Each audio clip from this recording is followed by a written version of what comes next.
Hello friends, good morning. നമ്മുടെ Kerala TV സീരിയലിലേക്ക് എല്ലാവർക്കും സ്വാഗതം. അങ്ങനെ നമ്മുടെ നന്ദനോട് ആര്യനെല്ലാം പറയുക, കല്യാണക്കാരുവാണെന്ന് പറഞ്ഞപ്പോൾ എവിടെ വെച്ച കല്യാണം? നാട്ടിൽ വെച്ചാണോ? അപ്പോൾ നിങ്ങൾ ഉടനെ തന്നെ നാട്ടിലോട്ട് മടങ്ങുമല്ലേ?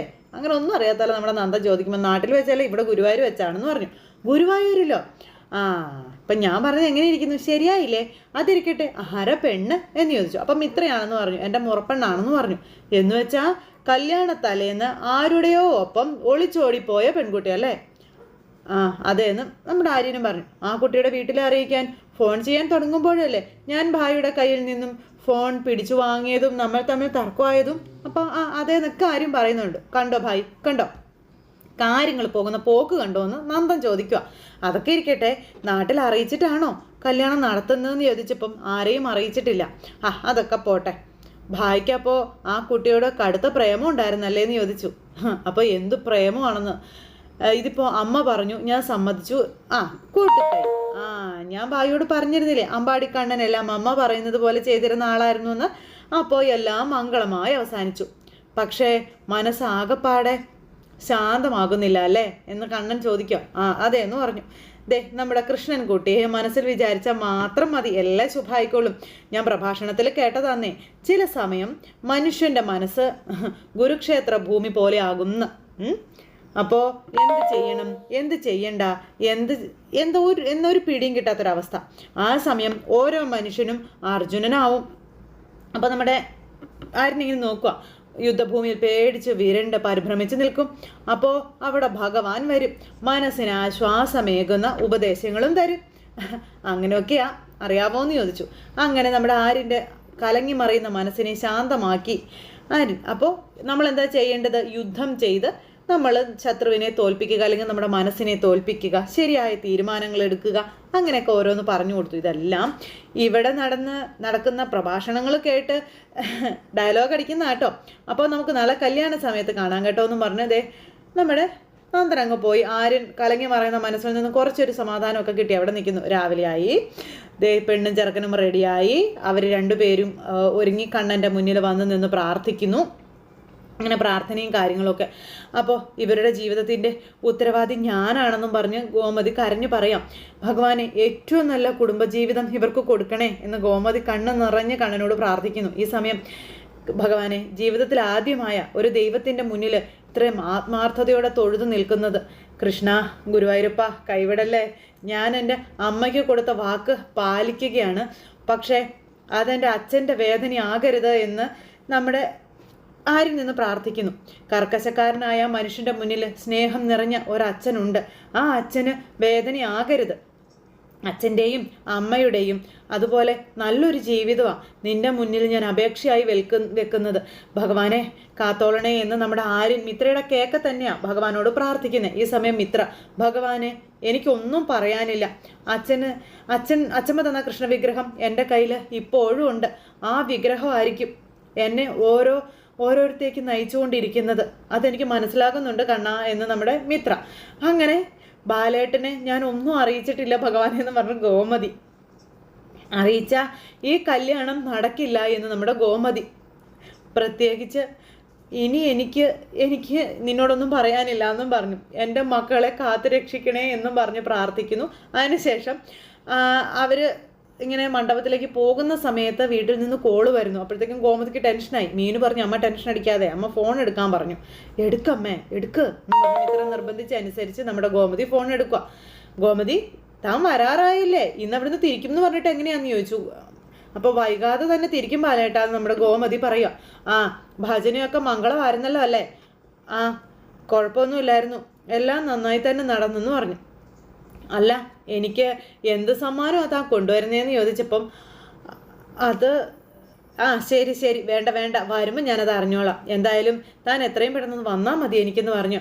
അപ്പോൾ ആര്യൻ ഞാൻ പറഞ്ഞ കാര്യങ്ങളൊക്കെ സമ്മതിച്ചോ? ഞാൻ പറഞ്ഞതൊക്കെ അവനോട് പറഞ്ഞില്ലേ? താൻ പറഞ്ഞപ്പോൾ അവൻ എന്താ പറഞ്ഞേ? ഞാൻ പറഞ്ഞതിനൊന്നും അവനെതിര് പറഞ്ഞില്ല, അവൻ എല്ലാത്തിനും സമ്മതിച്ചു എന്ന് ഗോമതി പറയാം. ശരി, നീ പെട്ടെന്ന് വാ, നിങ്ങളെ കാണാനേ എനിക്ക് കൊതിയായെന്ന് നമ്മുടെ ബാലൻ പറയണു. ശരിയെന്നും പറഞ്ഞു ഫോണും കട്ട് ചെയ്തു. എന്നിട്ട് ഗോമതി അവിടെ നിന്ന് കരയുക. എന്തായാലും പറഞ്ഞ് കുറച്ച് നേരം കഴിഞ്ഞപ്പോഴത്തേക്ക് അവിടെ കല്യാണത്തിൻ്റെ ചടങ്ങുകളും കാര്യങ്ങളും എല്ലാം ഭംഗിയായി നടക്കുന്നു. നമ്മുടെ ആര്യൻ മിത്രയുടെ കഴുത്തിൽ താലി ചാർത്തി അങ്ങനെ മാലയിട്ടു, നെറ്റിയിൽ സിന്ദൂരം ഇട്ടു, പിന്നെ പുടവ കൊടുത്തു.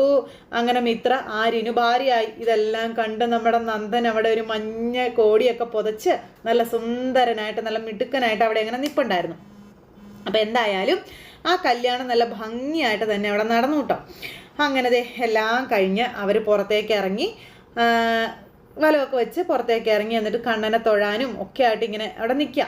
ആ സമയത്ത് നിൽക്കുന്നു നമ്മുടെ നന്ദൻ. അങ്ങനെ നന്ദൻ അവിടെ നിന്നതെല്ലാം കാണുന്നു. അവർ മണ്ഡപത്തിൽ നിന്ന് പുറത്തേക്ക് ഇറങ്ങി കഴിഞ്ഞപ്പോഴേക്കും നന്ദനെ അവിടെ നമ്മുടെ ആര്യൻ കണ്ടു. ആര്യൻ, അമ്മേ നിങ്ങൾ നടന്ന് ഞാനിപ്പോൾ വരാമെന്നും പറഞ്ഞ് ഇവരോട് പറഞ്ഞങ്ങ് തിരിഞ്ഞപ്പോഴത്തേക്കും നന്ദനെ കാണുന്നില്ല. നമ്മുടെ ആര്യൻ എന്നിട്ട് എന്ത് ചെയ്തു, നന്ദനെ തേടി അതിൽ ഓടുക. അതിലെല്ലാം തേടിപ്പോയി, പക്ഷെ കണ്ടില്ല. ഈ സമയത്ത് അവിടെ ഗോമതിയും അവരെല്ലാവരും കൂടെ നിന്ന് സംസാരിക്കുക. അപ്പോൾ ഗോമതി, ഭഗവാൻ തീരുമാനിക്കുന്നതേ നടക്കൂ എന്നും പറഞ്ഞ് നമ്മുടെ ജാനകിയമ്മ പറയുമ്പോൾ ആൻറ്റി മീനാക്ഷിയും ധൈര്യമായിട്ട് കാര്യങ്ങൾ നമ്മൾ തീരുമാനിച്ചതുപോലെ തന്നെ നടന്നു. ഇതൊക്കെ കാവ്യം പറയുക കേട്ടോ. അങ്ങനെ അവരെ അവിടെ സംസാരിച്ചുകൊണ്ട് നിൽക്കുക. സമയത്ത് നമ്മുടെ ആര്യൻ അവിടെ നന്ദനെ തേടി നടന്നുകൊണ്ടിരിക്കുക. നന്ദന നേരെ അതിൽ ഇങ്ങനെ തുള്ളിക്കളിച്ച് നടക്കുകയാണ് ആ ഒരു ഇതിലൂടെ. ആ പിന്നാലെ എല്ലാം നമ്മുടെ ആര്യൻ പോയി ആര്യൻ നന്ദൻ നിന്ന കടയിൽ വരെ ചെന്നു. അപ്പോൾ അവിടെ ചെന്നപ്പോൾ നന്ദാന്ന് വിളിച്ചോണ്ട് ചെല്ലുന്നു. കടയിലെ ചേട്ടൻ ഇറങ്ങി വന്നു. അപ്പോൾ എന്താണെന്ന് ചോദിച്ചു. അപ്പോൾ ഇവിടുത്തെ ആളെന്ത് ചേട്ടാ? ആളോ? ഏതാള്? അല്ല, ഈ കടയുടെ ഉടമസ്ഥൻ, അദ്ദേഹം എവിടെയാണെന്ന് ചോദിച്ചു. അപ്പോൾ എന്തു പറ്റി സാറേ? ഇവിടുത്തെ ആൾ ഞാനാ, കുമാരൻ. എന്താ സാറേ വാങ്ങിയത് എന്തെങ്കിലും എടുക്കാൻ മറന്നോ എന്നൊക്കെയാ ചേട്ടൻ ചോദിക്കാം. നിങ്ങളല്ല സ്ഥിരമായിട്ട് ഇവിടെ ഇരിക്കുന്ന ആള് നന്ദൻ, അയാളെ എനിക്കൊന്ന് കാണണം. നന്ദനോ? അങ്ങനെ ഒരാൾ ഈ കടയിൽ ഇല്ലല്ലോ. സാറിന് കട മാറിപ്പോയതായിരിക്കും എന്ന് പറഞ്ഞു. അയ്യോ ഇല്ല, കട ഇത് തന്നെയാ, ഞാൻ ഇവിടെ വന്ന് ഇരിക്കാറുള്ളതാണെന്നൊക്കെ പറഞ്ഞു. എനിക്ക് അത്യാവശ്യമായിട്ട് അയാളെ ഒന്ന് കാണണമായിരുന്നു. ഇന്ന് എൻ്റെ വിവാഹമായിരുന്നു, എനിക്ക് അയാളെ ഒന്ന് കാണണം. ഇപ്പൊ കഴിഞ്ഞതേ ഉള്ളൂ എന്നൊക്കെ കാര്യം പറയുന്നുണ്ട് കേട്ടോ. ഞാനവിടെ അമ്പലത്തിന്റെ നടയിൽ ഞാൻ നന്ദനെ കണ്ടതാണല്ലോ. സാറ് പറയുന്നതൊന്നും എനിക്ക് മനസ്സിലാകുന്നില്ലല്ലോ. സാറേ, ഇതെൻ്റെ കടയാ, ഞാനല്ലാതെ ഈ കടയിൽ മറ്റാരും വന്നിരിക്കാറില്ല എന്ന് പറഞ്ഞു.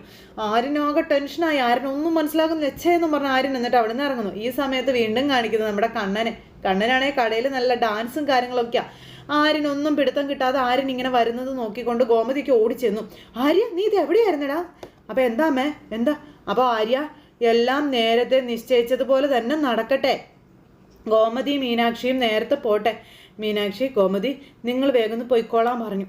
അപ്പോൾ ഒട്ടും ഭയക്കണ്ട, നടക്കേണ്ടതെല്ലാം നടന്നു. കഴിഞ്ഞതിനെക്കുറിച്ച് ചിന്തിച്ച് വിഷമിക്കുകയേ ചെയ്യരുതെന്നൊക്കെ പറയുക. അപ്പോൾ വീട്ടിൽ പുതിയൊരു മരുമകളായി വന്നിരിക്കുന്നു മിത്ര. മീനാക്ഷിക്ക് ഒരു അനുജത്തി. ഇനി സന്തോഷം മാത്രം മതി കേട്ടോ എന്നൊക്കെ പറഞ്ഞപ്പം ശരി ആൻറ്റി, സത്യം പറഞ്ഞാൽ ഞങ്ങളെ സംബന്ധിച്ച് മനസ്സിന് വലിയ സന്തോഷമാണ്. സത്യത്തിലേ ഞാനൊരു സിനിമ എടുക്കുമ്പോൾ അതിൻ്റെ കഥയാക്കാൻ പറ്റുന്നത് പോലെയുണ്ട് ഇവിടെ നടന്നതൊക്കെ എന്ന് നമ്മുടെ ശങ്കർ പറഞ്ഞു. അപ്പം ശരി എന്നാ നിങ്ങൾ ചെല്ല്, ഇവരോടൊപ്പം ഞങ്ങളും ഉണ്ട്, പൊക്കോളാൻ പറഞ്ഞു. അങ്ങനെ അവരെ നേരത്തെ പറഞ്ഞു വിടുക. അങ്ങനെ രണ്ട് മക്കളെയും കെട്ടിപ്പിടിച്ച് ഉമ്മയൊക്കെ കൊടുത്ത് അവർ രണ്ടുപേരും കൂടെ പോണു. അവർ പോകുമ്പോഴും ഗോമതി ഭയങ്കര കരച്ചില്ല. അപ്പോൾ കരഞ്ഞുകൊണ്ടിരിക്കുന്ന അമ്മയെ കണ്ട് മീനാക്ഷി, അമ്മ ഇനിയെല്ലാം പറഞ്ഞ് ആലോചിച്ച് കരഞ്ഞിട്ട് കാര്യമില്ല, ഇനി വരുന്നതൊക്കെ വരുന്നിടത്ത് വെച്ച് അത്രേ ഉള്ളൂ എന്നും പറഞ്ഞു മീനും ഇങ്ങനെ സമാധാനിപ്പിക്കാം ഗോമതിയെ. അങ്ങനെ അവർ വർത്താനമൊക്കെ പറഞ്ഞ് പോണു. അവരങ്ങനെ നാട്ടിലെത്തി. അപ്പോൾ ഒരിടത്ത് വീട്ടിലേക്ക് കയറുന്നതിന് മുമ്പ് ഒരിടത്ത് വണ്ടി നിർത്തിയിട്ട് മീനും ഗോമതിയും കൂടെ സംസാരിക്കാം. അമ്മ വളരെ മനസ്സുറപ്പിച്ച് തന്നെയല്ലേ ആര്യനും മിത്രനും തമ്മിലുള്ള വിവാഹം നടക്കണമെന്ന് പറഞ്ഞത്? നടക്കുകയും ചെയ്തു. ഇനി പതറി നിൽക്കാൻ പാടില്ല എന്ന് തറപ്പിച്ചു പറയാം. അപ്പം മോളെ, ബാലേട്ടനോടൊക്കെ ഞാൻ എന്തു പറയും? എനിക്കതോർത്തിട്ടാ. ആകെ കൂടി എനിക്കൊരു വെപ്രാളമാണെന്ന് പറയുന്ന സമയം മനസ്സിങ്ങനെ ചാഞ്ചാടുന്ന ഒട്ടും ശരിയല്ല കേട്ടോ അമ്മേ. ഒന്നാമത് വ്യക്തമായിട്ട് കൂടിയാലോചന നടത്തിയിട്ട് വേണമായിരുന്നു ഇത് നമ്മൾ തീരുമാനിക്കാനെന്നും മീനു പറഞ്ഞു കൊടുക്കുക. അമ്മ പെട്ടെന്ന് എന്നോട് ആര്യനെ വിളിച്ചോണ്ട് വരുമെന്ന് പറയുന്നു. ആര്യം വന്നപ്പം ഇത്രേ കല്യാണം കഴിക്കണമെന്ന് അവനോട് അമ്മ അപേക്ഷിക്കുന്നു. അപ്പം ഒന്നും മിണ്ടുന്നില്ല. എല്ലാം ഭഗവാൻ നിശ്ചയിച്ചതാണെന്ന് അമ്മ തന്നെ ഒരു ന്യായവും പറയുന്നു. ചിന്തിക്കാൻ പോലും സമയം കിട്ടിയില്ല. അമ്മയോടുള്ള ഭക്തിയിൽ ആ ആര്യൻ കല്യാണത്തിന് സമ്മതിക്കുകയും ചെയ്തു. എല്ലാം അതങ്ങനെ അങ്ങ് നടന്നു. അതല്ലേ ശരിക്കും സംഭവിച്ചത്. ഞാൻ എന്തുകൊണ്ടാണ് അങ്ങനെ തീരുമാനിച്ചത്? മിത്രയുടെ അവസ്ഥ അത് നീ കണ്ടതല്ലായിരുന്നോ? എൻ്റെ ഏട്ടൻ ആത്മഹത്യ ചെയ്യാൻ പോയത് നീ കണ്ടില്ലായിരുന്നോ? അതുകൊണ്ടല്ലേ ഞാൻ ആര്യൻ മിത്രയെ കല്യാണം കഴിക്കട്ടെ എന്ന് തീരുമാനിച്ചത്. മിത്ര ഒളിച്ചോടിപ്പോയെന്ന് അറിഞ്ഞപ്പോൾ അമ്മയുടെ ഏട്ടൻ ആത്മഹത്യ ചെയ്യാൻ തുടങ്ങിയതേ ഉള്ളൂ. പക്ഷേ ആര്യനാണ് മിത്രയെ കല്യാണം കഴിച്ചതെന്ന് അറിഞ്ഞാൽ ആത്മഹത്യ ചെയ്യുക തന്നെ ചെയ്യുമെന്ന് പറഞ്ഞു മീനു. അപ്പം ഞാൻ എടുത്തത് തെറ്റായ തീരുമാനമായിരുന്നോ മോളെ എന്നിങ്ങനെ ചോദിക്കുന്ന അമ്മയോട് എല്ലാം കഴിഞ്ഞ് വഴിയിൽ ഇങ്ങനെ നിന്ന് എടുത്ത തീരുമാനം തെറ്റായിരുന്നു ചെയ്താൽ ഞാൻ എന്താ അമ്മ പറയണേ? എനിക്ക് എന്താ പറയാൻ പറ്റുക എന്ന് മീനു ചോദിക്കാം. അമ്മ എടുത്ത തീരുമാനം അത് അമ്മ തന്നെ നടപ്പാക്കി. ബാക്കി എല്ലാവരും അമ്മയെ അംഗീകരിച്ചു. അതല്ലേ ശരിക്കും സംഭവിച്ചതെന്ന് മീനു ചോദിക്കാം. ഇനി അതിനെപ്പറ്റി ആലോചിച്ച ബാക്കിയുള്ളവർ പേടിച്ചാലും അമ്മ പേടിക്കാൻ പാടില്ല എന്ന് മീനു പറഞ്ഞു കൊടുക്കുവാണേ. എല്ലാവരും പതറിപ്പോകുമ്പോൾ അമ്മ ധൈര്യം കൊടുത്ത് മുന്നിൽ നിൽക്കണം. ഇനി കരഞ്ഞിട്ടോ വിളിച്ചിട്ടോ ഒന്നും യാതൊരു കാര്യമില്ല എന്ന് നമ്മുടെ മീനു പറയുന്നു. അപ്പോൾ നീ എന്നോട് ദേഷ്യപ്പെടുവാണെന്ന് ചോദിച്ചു ഗോമതി. പിന്നെ ദേഷ്യപ്പെടാതെ ആര്യനോടും ഇത്രേ കല്യാണം കഴിക്കണം എന്ന് മുറിയിലിരുന്ന് അമ്മ ആവശ്യപ്പെടുമ്പോൾ എന്നെ ഒന്ന് സംസാരിക്കാൻ അമ്മ അനുവദിച്ചോ എന്ന് ചോദിച്ചു മീനു. ആര്യനെയും ഒന്നും പറയാൻ അമ്മ സമ്മതിച്ചില്ല. എന്നിട്ടിപ്പോൾ ഇങ്ങനെ സംശയിച്ച് നിന്ന് ദേഷ്യപ്പെട്ടു പോവില്ലേ എന്നും മീനു ചോദിക്കുക. എന്തായാലും എൻ്റെ സമാധാനത്തിന് വേണ്ടി ഞാൻ ചോദിക്കാം, ഞാൻ ചെയ്തത് തെറ്റായി പോയോ? അമ്മ ഇങ്ങനെ എന്നോട് ചോദിക്കാതെ, കഴിഞ്ഞതിനെ കുറിച്ച് ഓർത്ത് അമ്മ വിഷമിക്കാതെ. അമ്മ പറഞ്ഞത് ആര്യൻ അനുസരിച്ചു. ഞാനിതാ അമ്മയ്ക്കൊപ്പം നിൽക്കുകയും ചെയ്യുന്നു. അമ്മയ്ക്കത് പോരേന്ന് ചോദിച്ചു. എന്നാലും നീ ഒന്ന് പറ മോളെ, നീ ഒന്ന് പറ, അമ്മയുടെ തീരുമാനം തെറ്റായിരുന്നോ? അമ്മ, ഈ തീരുമാനം തെറ്റാണോ ശരിയാണോ എന്ന് അവർ ജീവിച്ചു തുടങ്ങിയാലേ അറിയാൻ പറ്റൂ എന്ന് മീനു പറയുക. ചിലപ്പോൾ അമ്മയെടുത്ത തീരുമാനം ആര്യൻ്റെ ജീവിതത്തെ സംബന്ധിച്ച് ഏറ്റവും നല്ല തീരുമാനമായിരിക്കും, അല്ലെങ്കിൽ ഏറ്റവും വലിയ കുഴപ്പങ്ങളും നടക്കാൻ പോകുന്നതായിരിക്കും എന്നിങ്ങനെ പറഞ്ഞപ്പോൾ നമ്മുടെ ഗോമതി ഒന്ന് ഞെട്ടി നിൽക്കുന്നിടത്ത് ഇന്നത്തെ കഥ അവസാനിച്ചു കേട്ടോ. അപ്പോൾ എല്ലാവരും കാത്തിരുന്ന് കാണണേ. നാളെയാണ് ആ യുദ്ധം നടക്കാൻ പോകുന്നത്. ആര്യനും മിത്രയും കൂടി ദേവമംഗലത്തേക്ക് പടികടന്ന് ചെല്ലുമ്പോൾ ഇനി എന്തൊക്കെ ഭൂകമ്പങ്ങൾ വരുമെന്ന് കാത്തിരുന്ന് കാണണം. അപ്പോൾ എല്ലാവർക്കും നല്ലൊരു ദിവസം ആശംസിക്കുകയാണ്.